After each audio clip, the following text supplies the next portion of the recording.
Weltaare ɓiɓɓe fulɓe andu diine ma fedde heblo sukaɓe Afrika. Weltaare TV takkusan yoni to Sinthiou Bammakka, to Silla, to Rindiawo, to Belinaɓe, to Joke, to Woluma Nere, to Woluma Hatara, to Neri Yela, ko to Neri Yela, to Bagodina, ko on takkusan jula ha e nder galle ceerno Amadou Tidiane Kane, ha to galle ceerno Mamma Cissé, to ceerno Mamma Cissé, to fondu e ko taari ɗum kala ene jeeya e gardidi kabaruuji men to leydi Mauritanie ɓooyata ma leydi Arabie Saoudite manna leydi Mauritanie hôpital ngarɗuɗo jaaduɗo e jamanu e nder nakshot lamurgo leydi ndi ha joni to leydi Mauritanie ma en dutto ko fate décoration mo laamu leydi Mauritanie waɗani Ibrahima Modi Diong taw kañum woni radio colonie Mauritanaɓe tawteɓe nder Congo Brazzaville. To leydi Sénégal Ousmane Sonko salima notiyade convocation mo commission biteɗo and ok taw ko suudu sarɗeji tafi on commission o salima notoyade on commission ha soodi ladde kabaruuji men to leydi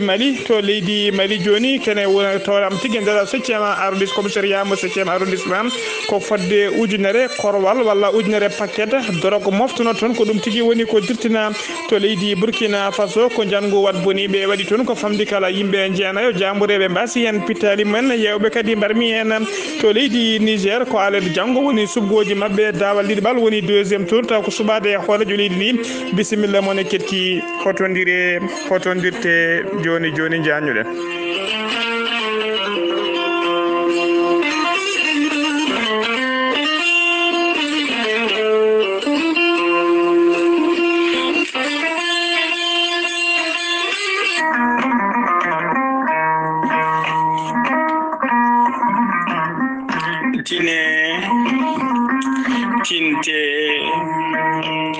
tinne kadi kala tinɓe yo tintinɓe tinano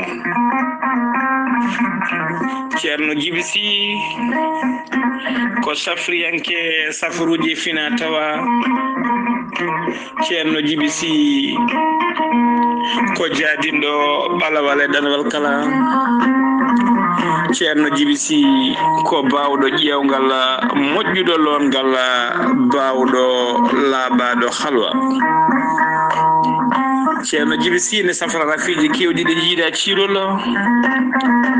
omo safra rewɓe wonduɓe kista fibroma ndogam sitta weddaɓe korte e wonduɓe dabaruji ceerno Djiby Sy ene jogui leɗɗe e fannuji ɗiɗi hen fannu goto so tawi a ƴetti leɗɗe ɗe fodde 13 rafi ene yalta e ɓanduma ha laaɓa fannu goɗɗo ko sa ƴettiɗen leɗɗe fodde 19 rafi ene yalta e ma ha laaɓa ceerno Djiby Sy ene jogui usula ene jogui pegge ndenka e pegge arsigaji ceerno Djiby Sy ene jogui siroji pewnaɗi mbawɗi neldede e kala nokkuto neɗɗo wawi wonde ceerno Djiby Sy kala leydi to mbawɗa wonde oɗon mbawi gollodirde ha no hannirta ni ceerno Djiby Sy kollaɓɗo reedu malaɗo wune newiɗo no fewi ceerno Djiby Sy so tawi yananama ka miskin Allah mo wawi safudema ha mbiya weng tawa hay mbuɗa yoɓani so wona gonduɗe rafiji ɗiɗi woni rafi tawi ko janowo hoore walla mo hakkille mo wahliti ha jomum haɓɓa keddiɗo kala e rafiji keddiɗi kala ceerno Djiby Sy so yananama ka miskin Allah omo wawi safudema ha jiituɗa hoore ma ha no hannirta ni ceerno Djiby Sy ko jawɗo ittude dabaruji ko jawɗo kadi worɓe fiɗaɓe ustoraɓe goragu jippiɓe leece ɓe maniyu men sellani e joguiɓe maniyu seeɗa walla ɓe ganda maniyu haydara jokkodire ceerno Djiby Sy joni jiituɗa hoorema ha no hannirta ni ceerno Djiby Sy ene tawe oɗo saaha joni e nder nakshot lamurgo leydi Mauritanie ko ɗon base makko mawɗo tawte so tawi ari ha to jeere nettekka so pullo so sarhule so capato so cukalel so mawɗo kala mo mbiɗa holto woni cabinet ceerno Djiby Sy ma holle ha no hannirta ni ceerno Djiby Sy kala jiɗɗo ɗo ko ɓuuri labde mbatta ko 00222 ko indicatif leydi Mauritanie mbaɗa 47 22 80 84 so tawi a waɗi ma heɓ ceerno Djiby Sy hano hannirta ni ko numéro makko téléphone ko numéro makko WhatsApp ceerno Djiby Sy noon e wiye yimɓe hewɓe noddoɓe mo e waɗoɓe mo message uji e vocal uji omo leela jabtade wona yejjidde ala ko hewrede kono neɗɗo fof e kala saaha yo siftinmo maw arte mum hano hannirta ni ceerno Djiby Sy ene jogui base mum ene tawe to nder leydi Mali pharmacie makko mbatta ko 00 223 90 22 94 71 commune ko tawete ɗon ene wiye ceerno Samba Sy ceerno Djiby Sy ene wiye en badden dando fadem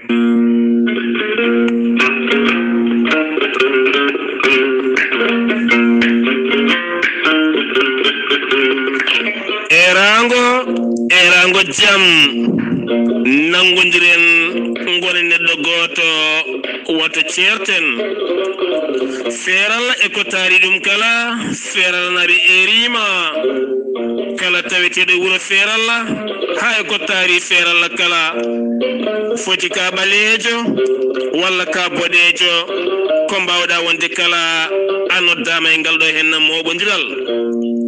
moɓodiral ngal noon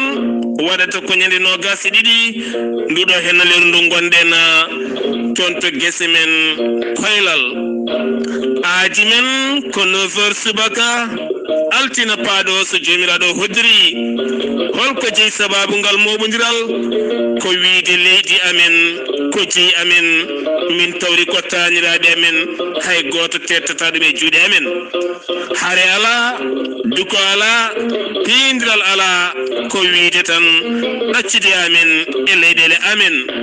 ɗum noon feeralla e ko taari feeralla kala feeralla noon e tawe e nder diwan mbañ hay goto watto manku moni kala yo ar nanguenena tiiɗa gila leydi men tetede yettini ɓatake o ko Amadou Abdoullahi Ba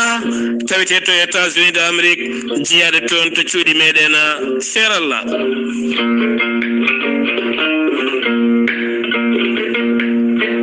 kettode kabaruuji mon e ɗemngal pulaar Afrique, Asie, Europe, Amérique, Moyen-Orient, Océanie. jam ñalle mon musidɓe tedduɓe eɗen gone hoore biira nogas lewru colte hitande ujunnaji ɗiɗi e nogas e goho ɗo e haalirde he ko musidɗo mon sehil mon Ghalii Abuu Bah to karallagal to ko musidɗo men miñi men Saydou Abou Bah hawno noon mbiruɗen e gardidi kabaruuji men koto leydi Mauritanie pudorɗen e nder Nouakchott lamorgo leydi Mauritanie cukalel Dewle Toksel jaro wele duuɓi jeenayi bitengel Fatimata Mamadou Wele ngel ɓuri lollide noon ko kajjatan ene majji e nder Nouakchott lamorgo leydi ndi kene wona joni lewru timmudu hay goto yiyani ngel hay goto nanani ngel e oɗo saaha joni noon saabu kay cukalel ngel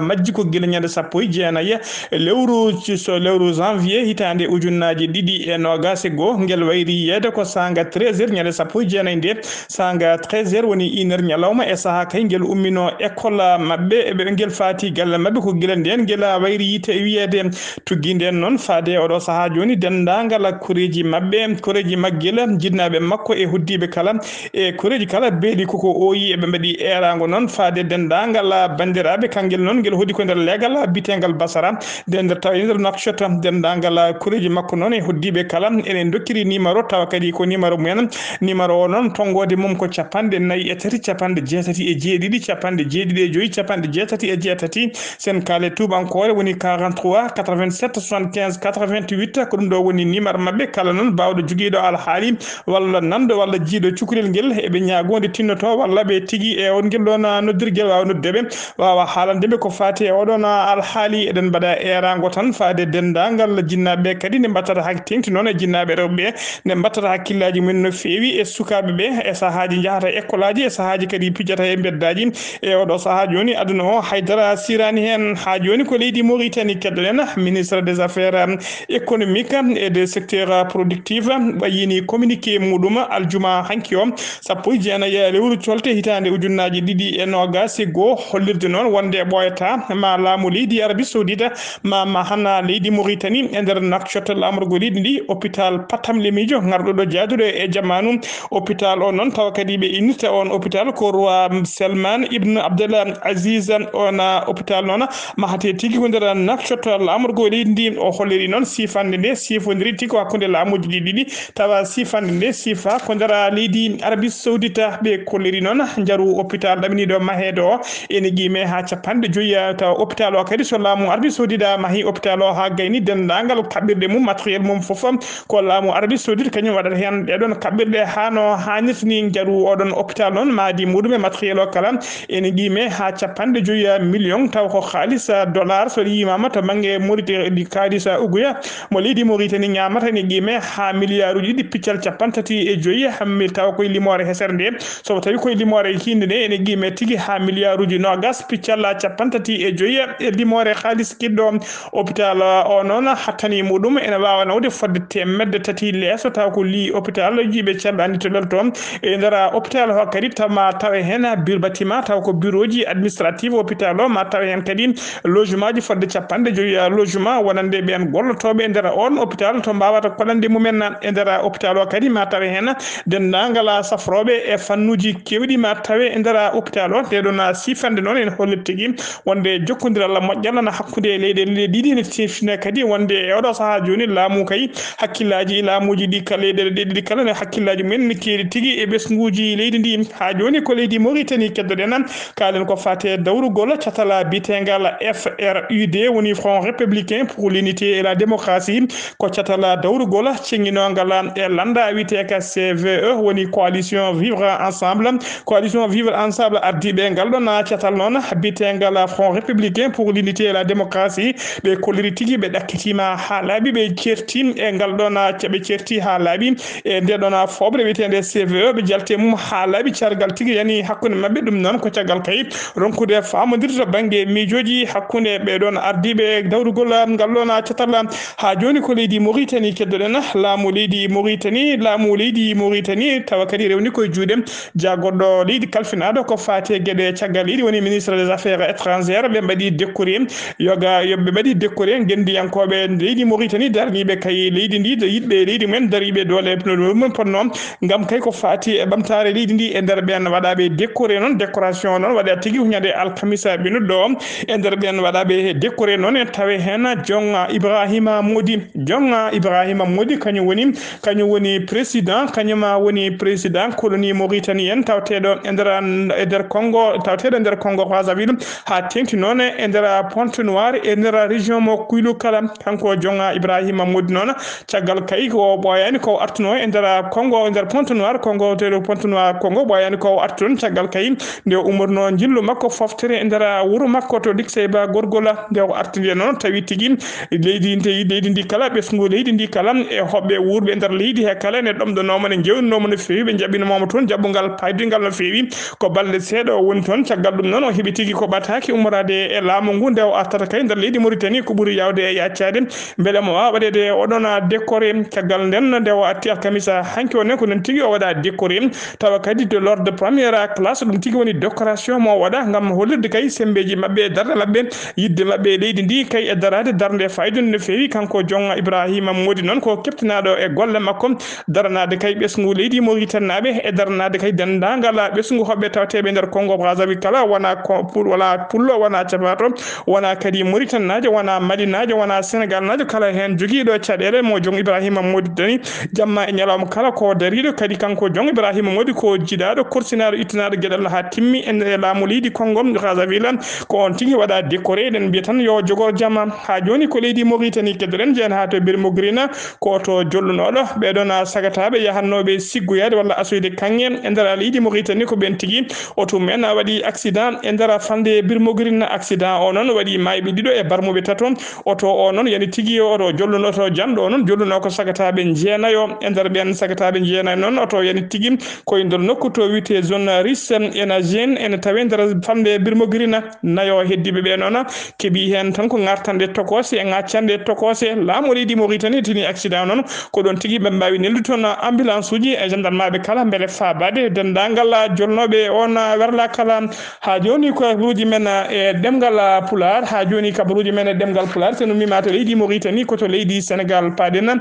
ñalawma hanki o ko Allah faabi ñalawma hanki o ko Allah faabi passager ji jolnobe bus goto umminodo to wuro witengo Ros Mbecco do wuro witengo Ros Mbecco non bus o non ko sumi tigi e lawol sa kay mo dogal no ko don tigi bus o sumi dendangal jolnobe bus o non kambe kala be kebi fartange wawde yaltude bus o ko buri yawde e yaccade ko adi kay ko bus o rupito caggal de be jalti ha laabi bus o non sumi ha wonti lalagal e odo saha joni bus o ko irrécupérable woni tigi o wontata bus o boni ha laabi dendangal jolnobe hen non hay goto wasani hen fittade mum hay goto kadi ala gañido hen ha joni ko leydi Sénégal kedrena Al Hassan Sall ko gouverneur région mo Dakar ko aljuma hanki o kulal kesam gal sifinati en vigueur won tigi fuddi gollal modum ko aljuma hanki o non gal kulal non ko holir tigi wonde do e lebbi didi non e ndara Dakar e région mo Dakar kala ko wala interdit yeyde ko wiite carburant en détail ko interdit yeyde dum do e lebbi didi fof non ko mbadi beydude nden ka ekkisal e ndara Dakar ko aljuma hanki sappo jana colte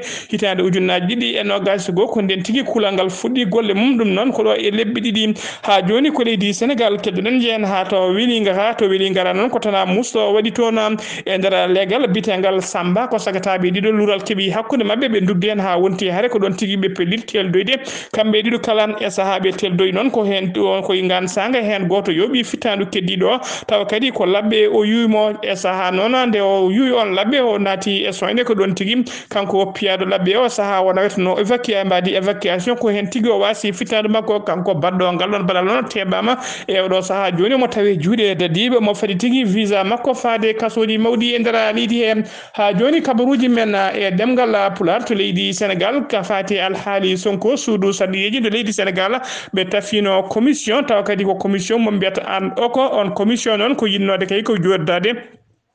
e Ousmane Sonko hettade kay ko fati e gede ko tuma e jewde kadi peeje de badata bele kay so tawi wutte makko boto wutte ko teddungal woni tigi limité makko parlementaire mo jogi o so tawi no foti bortede walla so tawi no foti daccede e dande makko ko ngayi skan sanga non on commission mo and ok aljuma hanki non be mbadino convocation be dokki gendarme goto yo naw déposer yato galle Ousmane Sonko to legal bitengal cité gergim dum non ta kadi ko fati al hali kanko Ousmane Sonko ko tuma ko fati viol tawa kadi ni wondi e menace de mort odona suko debbo bitedo Adji Sarr mo tuma do kay za joni kanko Ousmane Sonko non cagalle o ari tigi gendarme ari galle makko bismi dum jodde mum non o yotide mum ko juuti de nanni juude e jifa yaltini on convocation non ko don tigi kanko Ousmane Sonko o sali tigi nangude on convocation mo gendarme o wedi mo o holir tigi o salima nangude on convocation gendarme non ko non tigi artiri convocation e juude nunnobe dum holir tigi wonde kanko Ousmane Sonko salima nangude odona convocation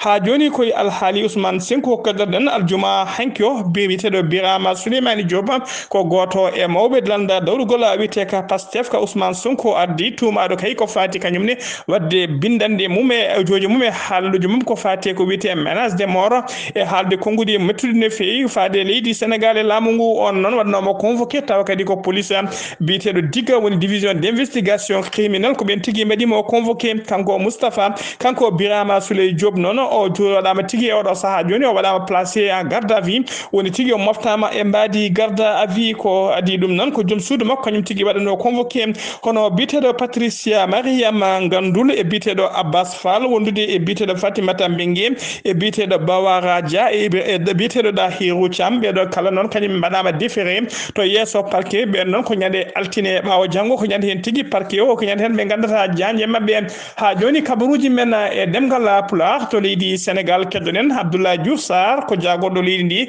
kalfinado ko fate Cellal adi kanko e gollidibe makko non be mbadino be kewade kala subaka so huccindirde besngu andinde leydi ndi kayto bilan coronavirus to yarata ndar leydi hebe kolliri non e ndar waktuji no gas en ciakitidi di ko ujunnaji didi e temedde joyi capande jeetato e yimbe jeegomo tumanobe ko fidabe corona sappo jeene ko ben kolkisa e ndara holkiso he non tawama tigi e ndara holkiso he non tawama hen temedde ɗiɗi e capanɗe joyi e ɗiɗo ko tawtama ɗiɗi temedde ɗiɗi capanɗe joyi e ɗiɗo e jaati ko fidaɓe mboroso corona o e nder gonɓe noon ene holliri tigui e wonde e nder temedere kala hen jeenayo piccal capanɗe jeeɗiɗo e nayo ko fidaɓe e nder ɓena temedde ɗiɗi capanɗe joyi e ɗiɗo fidaɓe ɓe noon hen capanɗe jeetato e jeeɗiɗi koko wiyete contact suivi woni memodirnoɓe wonduɓe coronavirus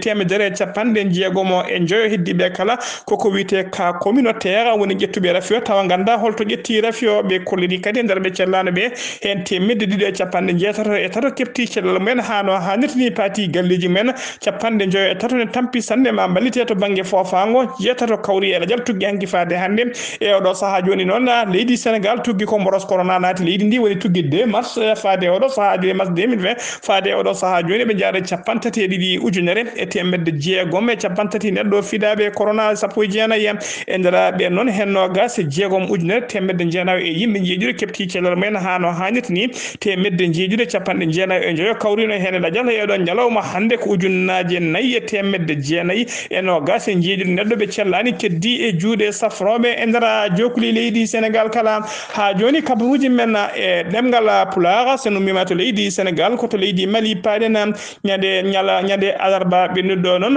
wat boniɓe jeeyaɓe pelle cebbitiɓe mbaɗino jangu mumen e jambureɓe tawa kadi janguji ɗi ɓe mbaɗi ɗum tigui ko nder fanle bandiagara on tawi nder hakkude leydi ndi ko famdi kala kene ɓuura yimɓe jeenoyo mbasi hen pittali men yimɓe hewɓe kadi majjinama hen yimɓe hewɓe kadi mbarminama hen janguji ɗon mbaɗi koye janguji ɗiɗi noon mbaɗi janguji ɗon mbaɗi koye nder guure ɗiɗi e nder bis transport goto ha joni ko leydi Mali keddoɗen jagorɗo leydi ndi kalfinaɗo ko faati e cellal ade o ɓayini communiqué makko mo tongode temedde 3 capanɗe joyi e nayyi on communiqué noon ko aljuma hanki kirɗo o waɗi o holliri on communiqué e nder communiqué noon holliri tigui e nder waktuji nogas e nayyi cakkitiɗi ɗi ko ujunere temedere capanɗe jeeɗiɗo e goho neɗɗo tumanoɓe ko fidaɓe mboros covid sappo e jeenayyi ko kañumen kolkisa e nder holkiso he noon hen nogas tartawama e jaati ene mari mboroso e men nogas e tartawaɓe ene mari mboroso noon hayi ko neɗɗo goto kati ko neɗɗo goto kalambankoro ko neɗɗo goto mofti ko neɗɗo goto duenza ko yimɓe jeenayo Tumbuktu ko neɗɗo goto gawo ko neɗɗo goto jeetato heddiɓe ko nder Bamako lamorgo leydi ndi e nder ɓe cellanoɓe kadi hen nder ɓe cellanoɓe hen nayo kepti cellal men paati galleji men tato kawri hen e ladial leydi Mali noon ene yaara e oɗo saaha joni e ujunnaje jeetati temedde capanɗe jeetati e tato fidaɓe coronavirus e nder ɓen noon hen ujunnaje jeegomo e temedde ɗiɗi e capanɗe jeegomo e jeegomo keptino cellal men hano hannirta ni temedde ɗiɗi e capanɗe jeeɗiɗi e jeenayi kawrino hen e ladial e oɗo ñalawma hannde leydi Mali ne jogui ujunnaje jeeɗiɗi e capanɗe jogui temedde jeeɗiɗi e capanɗe jeegomo e tato ɓe cellani wonɓe juuɗe safroɓe ha joni ko leydi Mali keddoɗen to 13e arrondissement Ibrahima Togola ko commissaire mo 13e arrondissement keptinaɗo e golle mum payidinde ɗo waɗata e kala saaha kanko e gollidiɓe makko noon kanko e gollidiɓe makko dadiɓe makko ɓe pawi juuɗe mabɓe ɓe pawi kanko e gollidiɓe makko noon hollirama tigui ɓe pawi juuɗe mabɓe e apprenti goto tawa kadi on apprenti kene ɓe tawi apprenti o noon kene jogui ina mofti jungo neɗɗo tawa kadi ko targal neɗɗo jungo neɗɗo ene taƴa ene liira ha yori ko ɗum tigi ɓe tawi omo jogui kanko sagata o noon alkule inde makko fuɗɗori tigui ko alkulal ya e alkulal b woni YB omo YB omo yara e duuɓi nogasa o hoɗi noon koye nder leegal biyetegal bananke bugu ko hon tigui o hoɗi ko jungo neɗɗo noon tawa ko jungo neɗɗo taƴa liira ha yori ko ɗum tigui ɓe tawi mo mofti e nder bagasuji makko tawa kadi o yinno ko yiɗi ɗum e oɗo ha joni noon o teɓama tawi juuɗe dadiɓe hollirama noon losgoji nana jokki e makko beele ne ande kay hollo mene ande kay dendagal réseau ɓe o golottuno kala nde losgoji ɗi uddita noon tawama tigui gon jungo ngo tawi o tawa jogui tawama tigui ko jungo almudila gotel baranno guel e nder jeere wuro nder jeere legal bitegal bananka bogu ko toon tigui guel almudel taw ko baydiyel toksel warano jungo mum taƴa hollirama tigui kanko yoɓino fittanu guel bayde yelo taƴi jungo mum tawa kadi ala ko waɗi noon so wona yidde yeyde terde muɗum e oɗo saaha joni ko gueɗe kamtorinde no fewi mbaɗete e nder yoga e leyɗele meɗen ha joni kabaruuji men ɗemngal pulaar to leydi Mali keddoɗen jiyen ha to 2e arrondissement to commissariat des police mo 2e arrondissement biyetega commissaire des police mo 2e arrondissement biteɗo Mariama Doumbéya e gollidi mum kañumne ɓe mbawi teɓade bandiji ɗiɗi bandi molanteɗo Allah bandi goto molanteɗo Allah taw ko nigérianajo biyeteɗo mangawla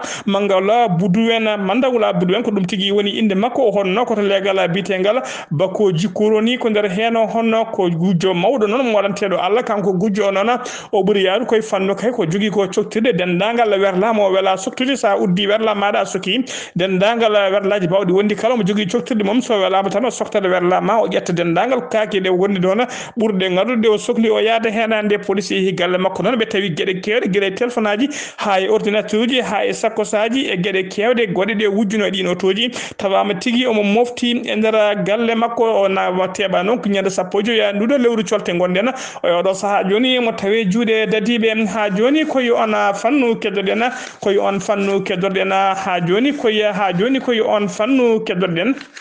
troisième hato commissariat mo 3e arrondissement commissariat mo 3e arrondissement non ko Sadio biteɗo Sadio Konanto Bulo ko commissaire principal mo 3e arrondissement kanko e gollediɓe makko e nder oɗon commissariat mo 3e arrondissement mo Bamako ɓe teeɓima trafic aji ɗiɗi de drogue kanko e ɓe teeɓima trafic aji ɗiɗi oɓe drogue mo walanteɓe Allah dartaneɓe ko fate yeyde drogue kañum kadi e wondude e fournisseur woni tigui dokkoɓe on drogue on ɓe tawrama kadi ɓe jogui drogue kewɗo no fewi jaru drogue moɓe tawra o noon ene guime ha nogas joyi million taw ko France CFA mo leydi Mali ñamata e oɗo saaha joni noon ɓe taw e saaha kadi ɓe gonno e losgoji mabɓe kamɓe commissariat kamɓe commissaire o wodi momme e saaha ɓe gonno e losgoji mabɓe ɓe mbawi kadi yitude jasiji kewɗi no fewi e nder nde ɗon falde jasiji ɗi noon ko jonɗi no fewi ene woni e koliji kewɗi e oɗo saaha joni noon koye losgoji ɗin jasiji ɓe goni yidde andude kadi mo jeeyi ɗiɗon jasiji holto jasiji ɗi payi e holko wonno fandare ɗeɗon jasiji siftindon kadi e décembre 2020 oɗon commissariat mo 3e arrondissement ɓe nanguino kadi jasiji kewɗi e nder ndeɗon fande e oɗo saaha joni noon ko kulhuli mawɗi no fewi yidde kay andude ɗiɗon jasiji holko woni fandare mum e holto ɗiɗon jasiji pano ha joni ko nder on fannu keddoɗen jento commissariat mo 7e arrondissement e nder Bamako commissariat mo 7e arrondissement noon e taw moftanoma no drogue kewɗo nanganoma mofta e nder oɗon commissariat e caha mofta noon hollirama tigui e nder oɗon commissariat e on drogue moftanoɗo noon fodde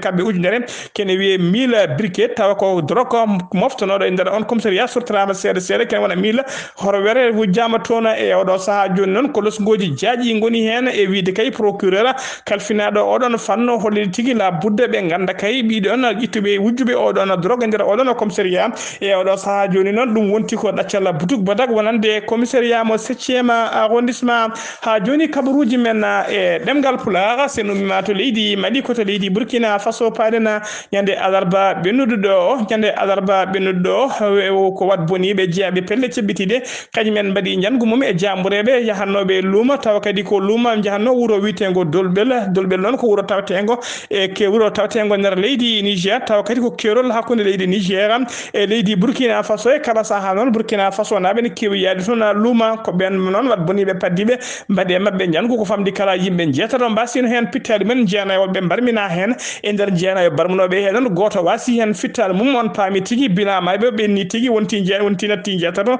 wonti jeenayo e oɗo saaha joni ha joni ko leydi sen ummima to leydi Burkina Faso ko to leydi Niger uddirtena kabaruuji men ñande ko aleta janggo o noon woni sumgoji taw ko sumgoji deuxiéme tour woni dawal ɗiɗi ngal sumgoji hoorejo leydi e nder leydi Niger ɗum noon ko dawal ɗiɗi balla mawɗo sete taw ko sete union africaine ko wiyata observateur uji aroɓe kay yurnitade e toppitade no sumgoji ɗi dewri lawol tawa kadi ko Mauritanie najo biyeteɗo Sahira Wula Mareka ñalawma hanki o wawi tigui nadde nder leydi Niger o joddima ha ñalawma hanki o e hoore jagorde leydi ndi ɓe jewtidi ko heewi o siftiniɓe kadi addi union africaine e nder leydi Niger ko ngam yidde kay wadde observé woni tigui darde sumgoji ɗi e addude ballal mabɓe kay walludeɓe no leydi ndi no laana kaɗon laana taw ko laana dawrugol e laana sumgoji no kostiri e dow jaam e kisal beele sumgoji ɗi enen ndewa lawol hono ɗi jaruno e premier tour ni tawa kadi ɗen ndewa lawol yidde o siftiniɓe kadi yoɓe gandu e oɗo saaha joni inde leydi Niger koko fuɗɗi windede e alluwal kanŋe